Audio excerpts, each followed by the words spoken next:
নমস্কার, প্রিয়ার simple cooking চ্যানেলে সবাইকে স্বাগত জানাই। আজকে আমি আপনাদের সঙ্গে শেয়ার করছি দারুণ একটা ডেজার্ট রেসিপি। সেটা হচ্ছে ব্রেড কাস্টার্ড। চলুন তাহলে আমরা রেসিপিটা শুরু করি। ব্রেড কাস্টার্ড করার জন্য এখানে নিয়েছি আমি ব্রেড, নিয়েছি সাদা ব্রেড।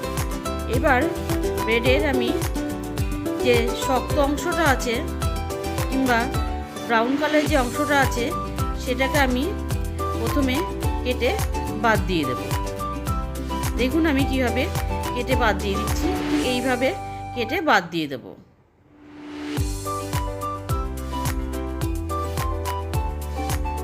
সামনেই শুভ নববর্ষ, এই নববর্ষতে আপনারা বানিয়ে নিতে পারেন এই ব্রেড কাস্টার্ডের রেসিপিটা। খুবই বানানো সহজ, একবার ট্রাই করতে পারেন। দেখুন আমি চারিপাশটা কেটে নিয়েছি। এবারে 4 ভাগ করে কেটে নেব, ঠিক সমান 4 ভাগ করে কেটে নেব।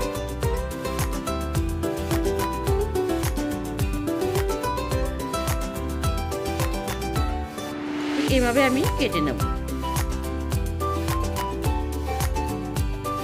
একইভাবে আমি আরেকটাও কেটে নিচ্ছি।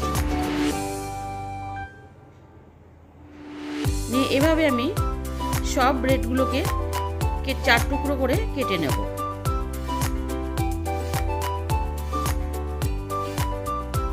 এই মিষ্টিটা বানিয়ে খাবারের শেষ পাতে ঠান্ডা ঠান্ডা পরিবেশন করবেন, দুর্দান্ত লাগে খেতে। দেখুন আমার সবগুলো কাটা হয়ে গেছে। এবারে একটা প্যান বসিয়েছি, প্যানের মধ্যে দিয়ে দিলাম আমি রিফাইন তেল আর দিয়ে দিলাম ঘি। এবার রিফাইনের তেল আর ঘিটাকে ভালো করে মিশিয়ে নেব। নিয়ে একটা একটা করে আমি যে ব্রেডের টুকরোগুলো ছিল সবগুলোকে দিয়ে দেব। এটা যদি আপনারা কেউ চান পুরো ঘিতেও ভাজতে পারেন। আমি তেল আর ঘি মিশিয়ে ভেজে নিচ্ছি।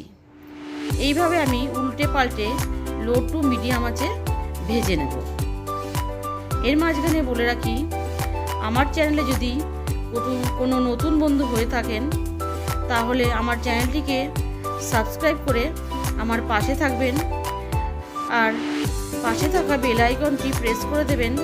যখন কোনো আমি নতুন ভিডিও দেব তার আপডেট সবার আগে আপনাদের কাছে পৌঁছে যাবে। দেখুন ব্রেডের টুকরোগুলো ভাজা হয়ে গেছে। এবার আমি তুলে নিচ্ছি। যেগুলো ভাজা হয়ে গেছে প্রথমে আমি দেখে দেখে সেগুলোকে তুলে নিচ্ছি। এইভাবে আমি সব টুকরোগুলোকে ভেজে নেব।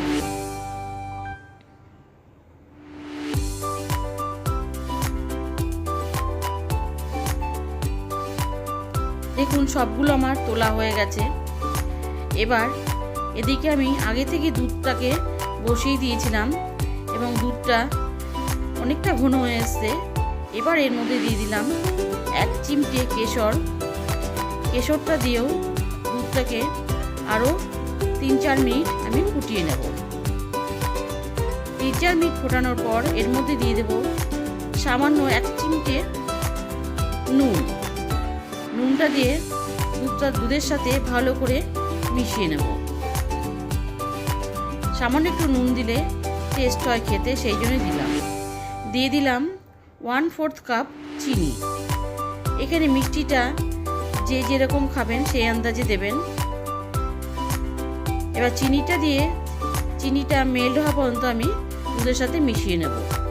এদিকে নিয়েছিলাম কাস্টার্ড পাউডার আর দুধ নিয়েছি 1/2 কাপ।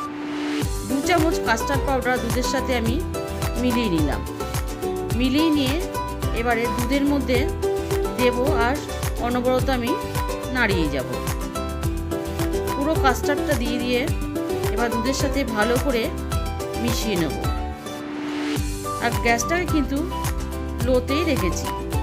দেখুন দুধটা কতটা ঘন হয়ে এসছে। এবার আমি দুধের গ্যাসটাকে অফ করে দেব। অফ করে দিয়ে এবার দেখুন একটা সার্ভিং প্লেটে আমি ব্রেডের টুকরোগুলো নিয়েছি। এর মধ্যে যে মিল্ক কাস্টার্ডটা তৈরি করেছিলাম সেটাকে উপরে ভালো করে ছড়িয়ে দেব, যাতে প্রত্যেকটা টুকরোর মধ্যেই দুধটা যায়। এইভাবে আমি সব দুধটাকে দেখুন ঢেলে দিয়েছি। ঢেলে দিয়ে এবার এর মধ্যে আমি গার্নিশিংয়ের জন্য দিয়ে দেব প্রথমে আমন্ড কুচি দেওয়ার পর দিয়ে দেব পেস্তা কুচি দিয়ে এবার সাজানোর জন্য দিয়ে দেব আমি কয়েকটা গোলাপের পাপড়ি দিয়ে এবার আমি কিছুক্ষণ পর দেখুন ঠান্ডা ঠান্ডা পরিবেশন করছি। কতটা সুন্দর হয়েছে আপনাদের কেটে দেখাচ্ছি। কেমন লাগলো জানাবেন, ভালো লাগলে লাইক করবেন। সুস্থ থাকবেন, ভালো থাকবেন, ধন্যবাদ।